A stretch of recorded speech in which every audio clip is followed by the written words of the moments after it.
మరి ఈరోజు అంత్య దినాల్లో అపాయకరమైనటువంటి కాలములు ఉన్నటువంటి మనము డంబము ప్రదర్శిస్తున్నామా, డంబముగా జీవిస్తున్నామా, అతిశయపడుతున్నామా?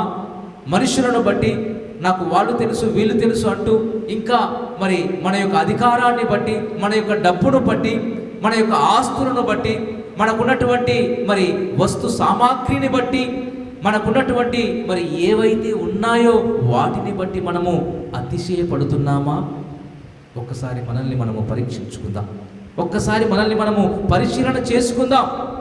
దాదాపుగా చాలామంది మనుషులు మరి కొంతమంది అందాన్ని చూసి, తమ అందాన్ని చూసుకొని ఏం చేస్తారు? అతిశయిస్తారు. చాలా వరకు ప్రియ దేవుని బిడ్డలారా, ఇది మనకు మంచిది కాదు.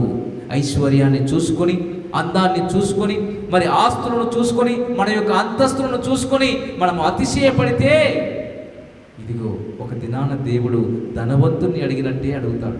ఏమని? ఈ రాత్రి దేవుడు నీ ప్రాణమును అడుగుచున్నారు. అవన్నీ ఏమవుతాయి?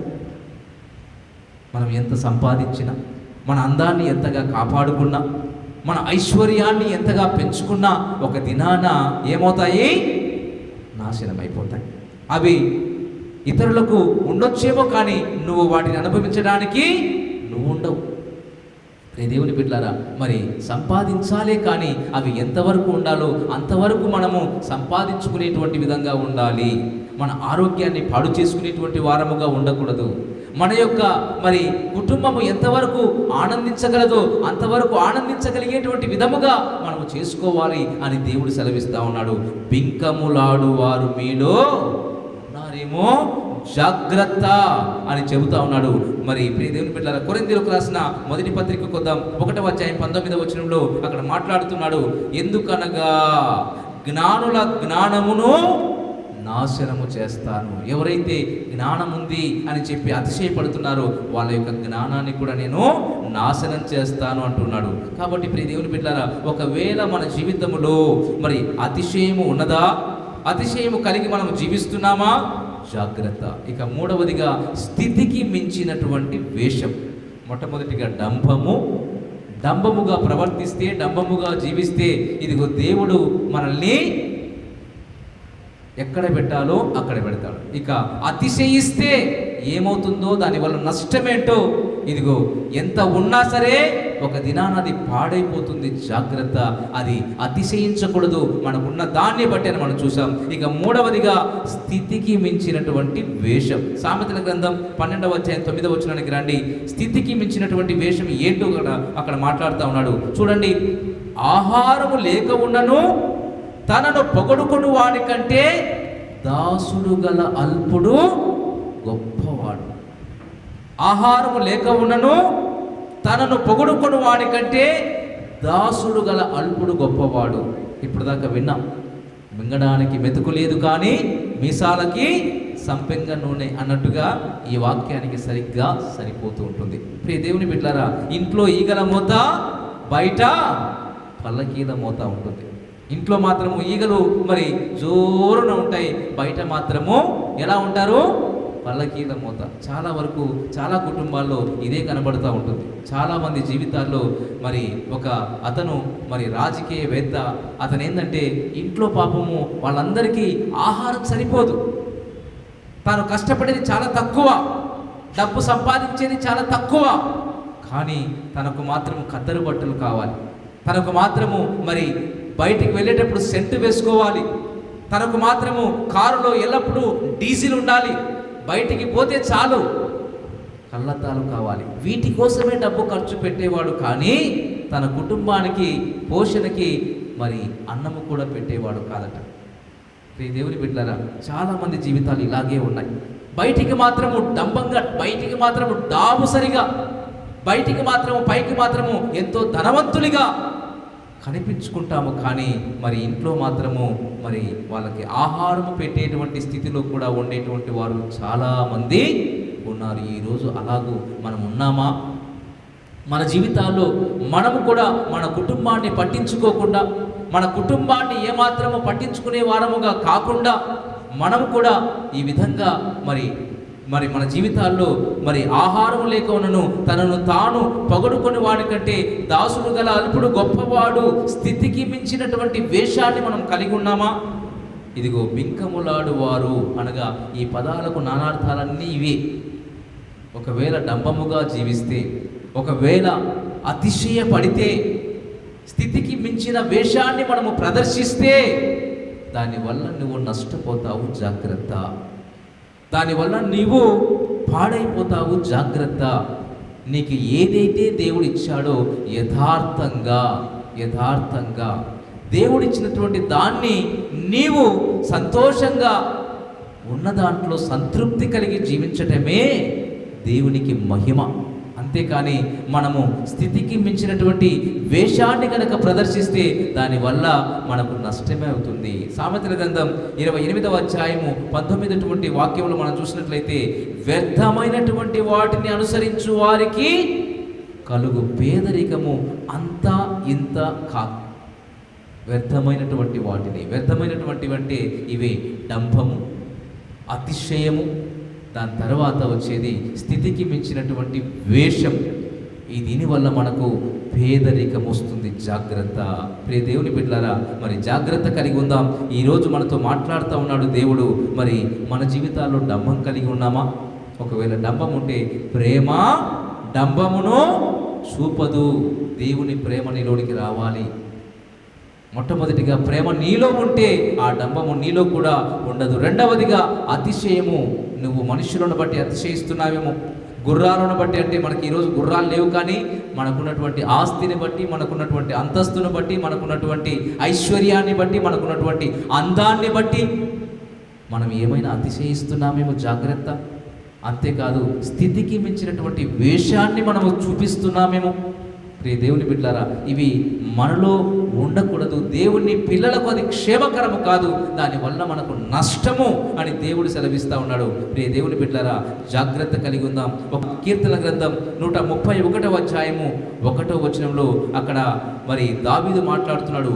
అందని వాటి యందు గొప్ప వాటి యందు నేను అభ్యాసము చేసుకొనుటలేదు. అందని వాటి కోసం మనము ప్రాకులాడటం మంచిది కాదు. ఆ తర్వాత మన జీవితాల్లో గొప్ప వాటి యందు మనకు ఎంతవరకు మనము వాటిని సాధించగలము, ఎంతవరకు వాటిని మనము పొందుకోగలము, ఎంతవరకు మనము వాటిని మనము చేజిక్కించుకోగలమో వాటి యందు మనం అభ్యాసం చేయాలి. కానీ అందని వాటి యందు నీకెంతవరకు సామర్థ్యం ఉందో, నీకెంతవరకు దేవుడు ఇవ్వగలడో దాని కొరకు నువ్వు అభ్యాసం చేయి, దాని కొరకు నువ్వు ప్రాక్టీస్ చేయి, దానికోసం నువ్వు సాధన చేయి. దేవుడు తప్పకుండా దేవుడు ఇస్తాడు. దేవుడు ఎప్పుడు కూడా మనము అనుకున్న దాన్ని ఏదైతే ఉందో, మరి ఏదైతే మనం సాధించాలని అనుకుంటున్నామో దానికి నీవు అర్హత కలిగి ఉండాలి, దాన్ని పొందుకోవడానికి అర్హత కలిగి ఉండాలి. అంతేకాని ఈరోజు నేను నా కుమారునికి అతనికి 1 లక్ష రూపాయలు ఇస్తే ఇవ్వగలనా? 1 లక్ష రూపాయలు నేను అతనికి ఇవ్వాలి అంటే ఇవ్వగలనా? ఎందుకు ఇవ్వలేనంటే అతను ఖర్చు పెట్టేటువంటి సామర్థ్యము తనకు లేదు. దాన్ని వ్యర్థంగా ఏం చేస్తాడు? ఖర్చు చేస్తాడు. కాబట్టి నేను ఇవ్వలేను. ఈరోజు దేవుడు కూడా మరి నువ్వు కోరుకునేటువంటి కోరికలు చాలా గొప్పగా ఉంటాయి. నాకు అది కావాలి, నాకు ఇది కావాలి అని అనుకుంటావు. కానీ ఆ సమయం వచ్చినప్పుడు, ఆ సందర్భం వచ్చినప్పుడు దాన్ని పొందుకునేటువంటి అర్హత నువ్వు పొందుకోగలిగినప్పుడు దేవుడు కూడా దాన్ని నీకు ఇవ్వగలుగుతాడు. అంతేకాని నాకు దేవుడు ఇవ్వట్లేదు, నేను అడిగిన దాన్ని నేను పొందుకోలేకపోతున్నాను అని నువ్వు అనుకుంటున్నావేమో. ఇదిగో అందని వాటి యందు అభ్యాసం అవసరం లేదు. ఎప్పుడైతే నీకు అవసరం ఉందో దాన్ని దేవుడు తగిన సమయమందు నీకు దయచేస్తాడు. అంతేకాని నాకు దేవుడు ఇవ్వట్లేదని చాలా వరకు చాలామంది దేవుని పైన అలిగేవాళ్ళు కూడా చాలామంది ఉన్నారు ఈరోజు. దేవుని బిడ్డలారా, మరి మనము ఆ విధమైనటువంటి అభ్యాసము, సాధన, ప్రాక్టీస్ అవసరం లేదు. ఏదైతే అవసరమో దేవుడు నీకు ఇవ్వడానికి సిద్ధంగానే ఉన్నాడు. దాన్ని మాత్రం దేవుడు తప్పకుండా దయచేయడానికి ఆయన సమర్థుడు. కాబట్టి ప్రియ దేవుని బిడ్డలారా, ఒక్క మాట, రోమా పత్రిక 12వ అధ్యాయము 16వ వచనం, ఏడ్చువారితో ఏడువుడి, ఒకడితోనొకడు మనస్సు కలిగి ఉండుడి, హెచ్చు వాటి యందు మనస్సు ఉంచక తగ్గు వాటి యందు ఆసక్తులై ఉండండి. మీకు మీరే బుద్ధిమంతులమని అనుకోవద్దు. కీడుకు ప్రతి కీడు ఎవరికి చేయవద్దు. మనుషులందరి దృష్టికి యోగ్యమైన వాటిని గూర్చి ఆలోచన కలిగి ఉండుడి. శక్యమైతే మీ చేతనైనంత మట్టుకు సమస్త మనుష్యులతో సమాధానము కలిగి ఉండండి. ప్రియులారా, మీకు మీరే పగ తీర్చుకొనక దేవుని ఉగ్రతకు చోటియుడి. పగ తీర్చుట నా పని, నేనే ప్రతిఫలమునిత్తును అని ప్రభువు చెప్పుచున్నాడు అని వ్రాయబడి ఉన్నది. కాబట్టి ప్రియమైన దేవుని బిడ్డలారా, మన జీవితాల్లో ఇదిగో మనము ఎచ్చువాటి యందు మరి ఎక్కువగా మనస్సు ఉంచక తక్కువాటి యందు ఆసక్తులమై ఉండగలిగితే తప్పకుండా ప్రయోజనం ఉంటుంది. యోబు రాస్తాడు, మీరు అభివృద్ధి పొందుతారు, తుదకు మహాభివృద్ధి పొందుతారు. మరి మన జీవితాల్లో ఈ యొక్క డంభము, ఈ యొక్క అతిశయము, ఈ యొక్క స్థితికి మించినటువంటి వేషము, ఇవన్నీ కూడా బింకములాడువారు అనే దానికి సాదృశ్యం, నానార్థాలు అని చెప్పుకోవచ్చు. ఒకవేళ మనలో బింకములాడేటువంటి తత్వం ఉందా, అటువంటి మనస్తత్వం ఉందా, అలాంటి వ్యక్తిత్వం ఉందా? అయితే ఈరోజు పౌలు గారు తిమోతితో రాస్తా ఉన్నాడు, తిమోతి, నీలో ఈ విధమైన లక్షణాలుంటే వారి నుండి నీవు దూరంగా పారిపో, అట్టి వారికి నీవు విముఖుడవై ఉండు. జాగ్రత్త తిమోతి, ఇదిగో అవి నీ భక్తిని చెరిపేస్తుంది, నీ ఆత్మీయ జీవితాన్ని తుడిచేస్తుంది. నీ జీవితంలో వాటికి దగ్గరగా వెళితే నీ జీవితం నాశనం అవుతుంది నానా. కాబట్టి జాగ్రత్త. ఈరోజు ఈ అంత్య దినాల్లో, ఈ అపాయకరమైనటువంటి కాలాల్లో ఇటువంటి అవలక్షణాలు కలిగినటువంటి వారు ఉన్నారు. మరి అందులో నీవు చేరకు. ఒకవేళ ఇటువంటి పరిస్థితి, ఇటువంటి లక్షణాలు మనలో ఇక్కడ కూర్చున్నటువంటి వారిలో ఉన్నాయా? ఒక్కసారి మనం పరీక్షించుకుందాం, ఒక్కసారి మనం పరిశీలన చేసుకుందాం.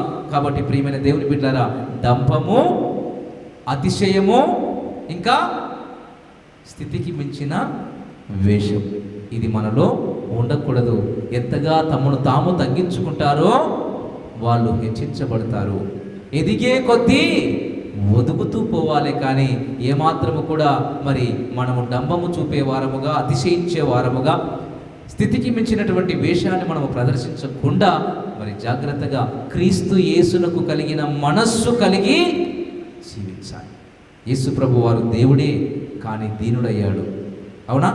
యేసు ప్రభు వారు దేవుని కుమారుడై ఉండి ఆయన దీనత్వాన్ని చూపించాడు.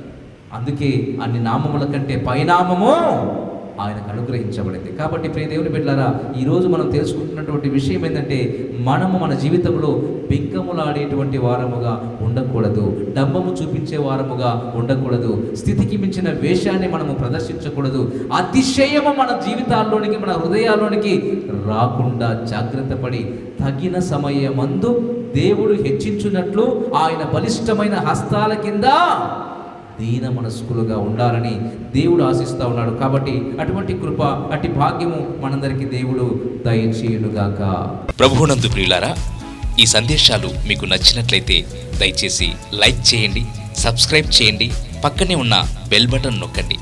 ఈ సందేశాలను దయచేసి 10 మందికి షేర్ చేయమని ప్రభువు నామమున ప్రేమతో మీకు మనవి చేస్తున్నాం. Thank you. Praise the lord.